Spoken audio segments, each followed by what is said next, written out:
Hello. Hello. Oh, we moved the. There we go. Hey, Mark. Hi, How are you? can you hear me? I'm Yes. Yeah. I'm really well. How are you doing?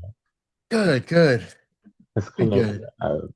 it's weird being I don't get nervous often, but this is kind of this is kind of so I was taking some notes here and I love what okay okay so Okay, breathe, Take a I deep breathe. breath. I was just gonna take Please, a deep please breath. breathe. Take a deep Please breath. breathe. You're okay fine. You're fine. You're fine. um so I have a sensation that there is a separate self, like kind of when I go about my day, I notice the ways in which um, my brain kind of really quickly processes things. So sometimes, well, no, not it happens all the time, but I look at something and then my brain is starts like doing that thing where it's like telling a story about what's Yeah. happening. Yeah. And as you guys were saying, it seems it's I guess it's just the default mode that we're turning on. But my question is, um, I kind of oscillate between being the one who is doing, trying, and strive. Oh, sorry. I'm causing Hello. music to. Hello, cat. um, I'm sorry. You're fine. I oscillate between being the one who is doing that and the one who is uh I don't know, but I the position I'm in feels like I can feel the split in my consciousness and I kind of switch back and forth, but Mm. it does feel like there is like there's me and then there's the one who's like just kind of watching. Um and I don't even know if that's okay. So okay.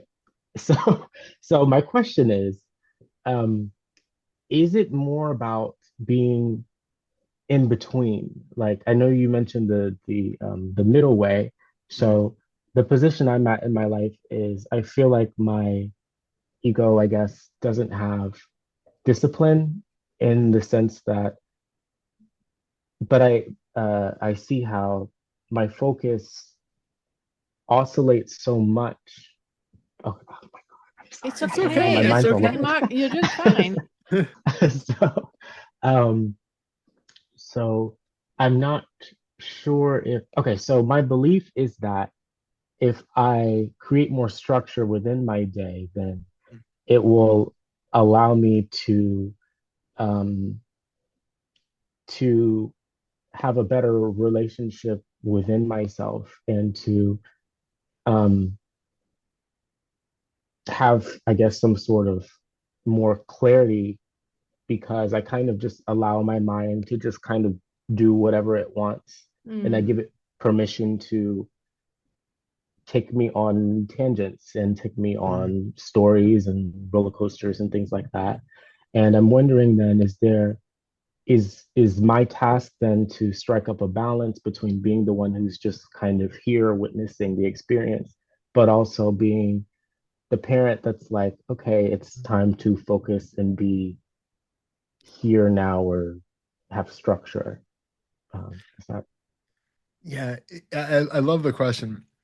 It's a funny thing because when we're talking about like the ability to have agency or free will or be structured and set routines and habits and things like that, it's proposing the idea that there is one individual Mark there who is going to be the good parent and is going to do the responsible thing and set up the structure and pay attention and do the hard thing. And what we're kind of pointing to is that the entire edifice of Mark, whatever we're talking about as being Mark in this, particular context or in that particular context, is a conditioned response. Now, the conditioning in that moment might be that there's going to be a thought about, setting up a routine and paying more, spending more time doing, focused breath watching meditation or something like that, which is going to, in the long run, probably help to strengthen the ability to pay closer attention on one thing, right? We're literally strengthening our concentration in the same way that you would go to a gym and lift weights and be able to lift heavier weights in coming months. It's a process like that. Now, so there's like we can see that if we have this kind of idea that there's a desire to get something out of it, that, if I want to become better at concentrating, doing practices that lead to strengthening that concentration is helpful. If I want to be able to lift heavy weights, doing exercises that lead me to being able to build muscles to lift heavier weights, is a logical conditioned response that comes from that. But the crux of it is that there doesn't need to be an individual Mark who is being the parent all the time or who is being kind of off the hook and just letting the mind do whatever and get caught. All of those, right? Whether the parent Mark happens to come online this moment, or whether the kind of lackadaisical Mark who's just kind of going with the flow and enjoying the free flow of thoughts is happening, both of those are conditioned responses. Neither of those need an individual self in the middle of it to direct that behavior. It's all a play of the conditioning.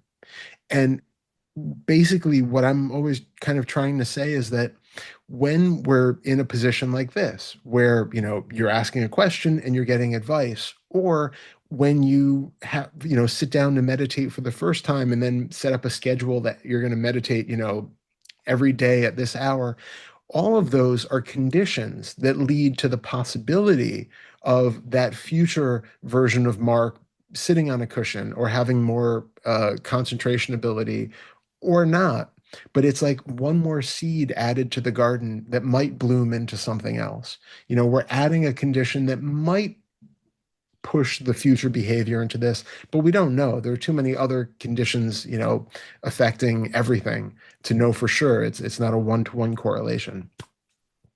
So it's just important to recognize that even in that, when you're having these considerations about, it feels like there's the agent Mark that can set this, and then the other version that's kind of, either not abiding or doing something else or is just aware, that alone is your proof, or more evidence to the fact that there isn't one individual unified experience of Mark happening in the center of that body.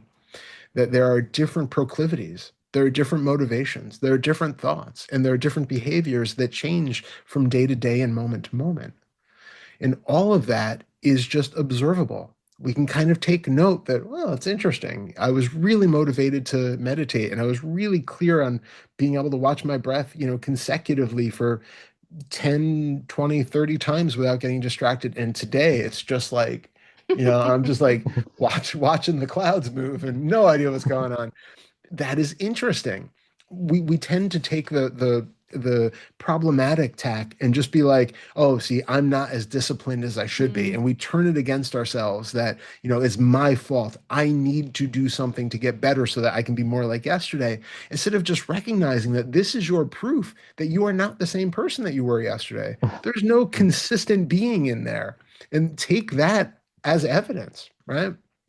So does that kind of help to clarify or point you in a direction?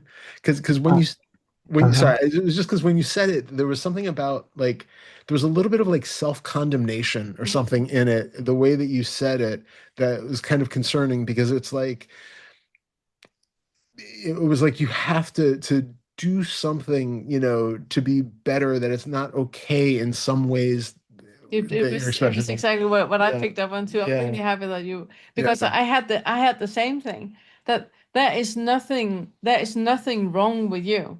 There's nothing wrong in the way that you are expressing yourself in the world. and I don't even know you. You know, I don't even know you. So how can I say that? But it's because there is not that there needs to be so many things in place for anyone to condemn or judge another person. So when you're judging yourself, there needs to be so many things in place in you for any of that to be true. Do you know what I mean? That yeah. So when you Yeah. came on, when you came Uh-huh. on and you were really nervous to talk with us and really nervous, and I just want to applaud you for doing it, even though you felt nervous about it. Well done, you. But when you Okay. come on, when you come on and you were really nervous about it, and you were and you really you had this idea in you that if you in that moment were different, you would have been more okay, right? And I want you to question that. Because what we are saying is that that Mark that came on, that was nervous, that couldn't collect his thoughts, that didn't know how he should express his question, that was, and then the cat jumped up and it was like, all of that is absolutely okay. There is nothing wrong with any of that. That can only be seen as something wrong with if you're comparing with something else. And it's in that comparison that the suffering starts.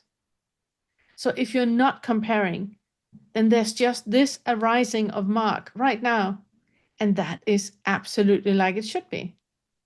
And like Todd, he said that sometimes you will be able to sit down and meditate, and there's just a calmness of thought. And the day after, you're confused by everything and sounds, and everything is just a mess. Both of those are absolutely okay. Either of them can only be wrong or not like it should be if you're comparing with something else. So don't compare. And when you compare, because it will happen, then just notice, what is it right now that I think is wrong with me? And ask yourself the question, are you sure about that?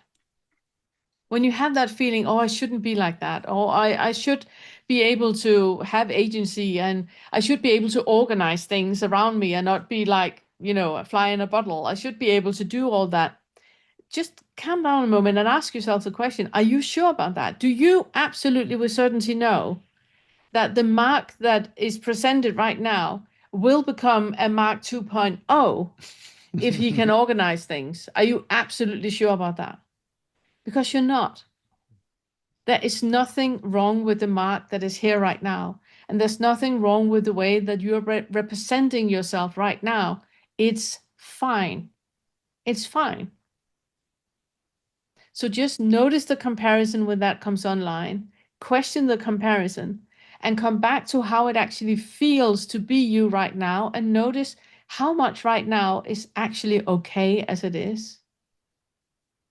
And I don't mean it with the way that, with the caste system in India and stay who you are and you should never strive or be something else, or it's not that way at all. It's just that soft equanimity that is arising in this moment where you feel, yeah, I'm fine. It's okay. Without this comparison that I'm doing all the time, I'm completely fine. And that comparison says nothing, but it's just a thought, or it's just a judgment, or it's just an assumption, or it's just, there's no truth in that.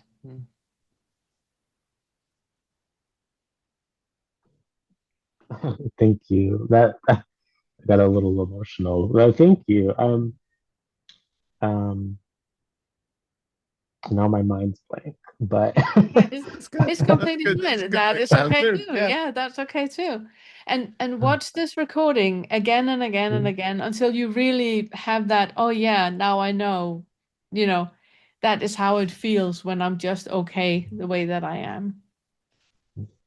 thank you. Yeah, And that's one of the things that my I guess my I don't know my brain kind of wants to do that all the time, and it's fun. I'm only just now getting to the point where I can more often, not it's not all the time, but I can more often be okay with the constant like comparison thing, or like this is like that, or this is like that. Mhm. And that that's recognizing that is is me, is the thing I'm calling me, probably Mhm. somewhere in there. So um So yeah.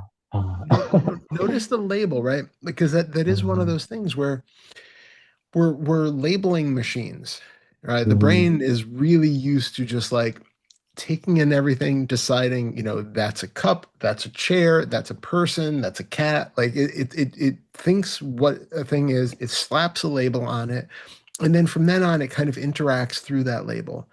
And when it's like that habit of labeling that is the me, right? Like I take ownership of that particular app, uh, a habit or that particular, thought pattern or whatever, that becomes me. And then I label that as, I guess that's the me that I'm talking about.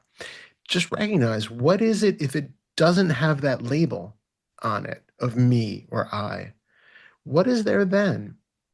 Is it a consistent, persistent process, or is it this one-time floof of a thought, or one-time floof of an experience? Oh, I see what Uh, did- that's so interesting. Yeah, this okay. Yeah, I agree with you because it's I see. It's like arising now, and I think yes, I am thinking that it's a continuation of something yeah, Exactly, exactly. else. Like it's like a it's yeah, like the story, and I'm in the story topic. That's so Yes, interesting. exactly. Yeah, exactly, yeah, exactly. Exactly. Like yeah. like like every time you look down at your cat, I don't Mm. know the cat. What's your cat's name?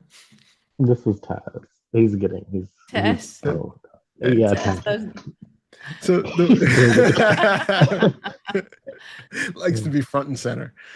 Yeah. But it's like, you have all of these different associations. A, her, is it he, her? Tess as a her. Mhm. Yeah, Her. he's a boy. He's a boy. So Mhm. He's a boy. his Mhm. name, right? Then you know that he is a cat. You know that he's a boy.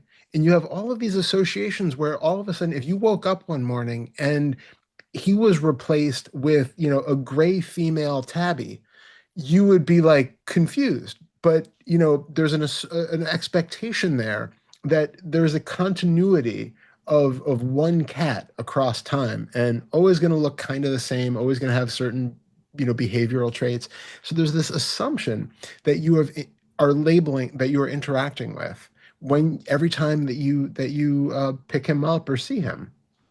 And the same thing is happening internally, that we have these internal labels that I expect, when I see Mark in a mirror, he's going to look a certain way. And when I see Mark on video, he's going to behave a certain way. And when I hear him speak, he's going to use a certain vocabulary and he's going to phrase in a certain way. And when I think, thoughts are going to arise in a certain way and there's a predictability, and all of that gets labeled in the same way, which is a way of just confining this experience to this identification label.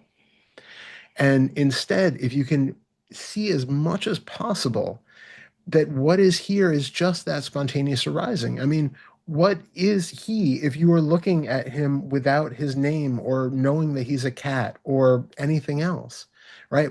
If we can really do that with others in our life, even with trees and, chairs and people, everybody, everything, you can start to have a very different experience of what they are when you're interacting with like the actual, fur and the movement of light off of him as he moves and all of that. It's a completely different experience of the world. And the same thing happens internally. Instead of just thinking, well, this is my thoughts, this is my pattern, I've always been like this is something that I've always dealt with or always thought or always felt, be fully present without the memories clouding what your actual experience is now, and see that it is this one spontaneous present arising. And how does it really feel now if it's not being colored by all of those past memories that keep coming on and refiltering it into this kind of, so it looks the same as it always has? How does this moment actually express? What is it really like? And how does that undermine the idea that this is, the mark that has always been there, or even a pattern of mark thinking that's clearly identifiable. That's really beautiful. I love that. Okay. Yeah, Thank you. I love that. Thank you. Uh, yes. Uh, and I did want to share just a little short story. I don't know, this may help someone Yeah. out there, but with my selfing thing that I do, Yeah. something that helped me see a bit through myself. Oh my God. Sorry. He's screaming at me. Um, uh, so I'll just tell a brief story, but I have a sister who she put all of her business out there, but she got baptized and she is kind of like, a devout Christian, and I don't, Mm. whatever you want to believe is beautiful to me, but she got baptized, and in that moment, she kind of, just from outside in, it seems like she felt like all of her problems were fixed. Mm. And then she started listening to gospel music. She, by all metrics, became like a good person. She volunteers, she picks stuff up when they fall and stuff like that. And I realized I was doing the same thing with spirituality, and I kind of like picked it up like it's some sort of like hobby or practice or something. And now I'm like, I'm not that person that I was, or like the I'm not, I don't believe in the shame or something, or don't believe in, but it's there and that's okay. And it's okay to recognize that the story is there and it's meant for you to learn from, and it's Mm. seemingly also meant for you to um, leave it alone when Mm. you are ready to let go of it. And yeah, I think that's it. So thank you for Beautiful. that. That's lovely. That's so That's real beautiful. nice. Yeah. Yeah. Yeah. Thank you for sharing that. Yeah. Yeah. Thank you. I think that's That was it. that's it for me. Yeah. Okay, Okay. thank you Thank you. Thank so So you. good much. meeting you. Lovely speaking with Yeah. you. So good Yeah. meeting Yeah. you. So good meeting you, Mark. Take care. We have created a course of our first Fetter material. This course will walk you step by step through all of the ways in which identification is created and selfing happens. If you've been struggling to see through the self structure or have that first awakening shift, this course contains hundreds of tools to help you discover the selfing mechanisms when they're happening, and then see through the illusion of identification that are created. Along with over 14 hours of videos, this $49 course contains a full book worth of summaries, extrapolations on the videos, written inquiry suggestions, and other text. So work slowly, leave time for integration. This is powerful material and it can be life-changing.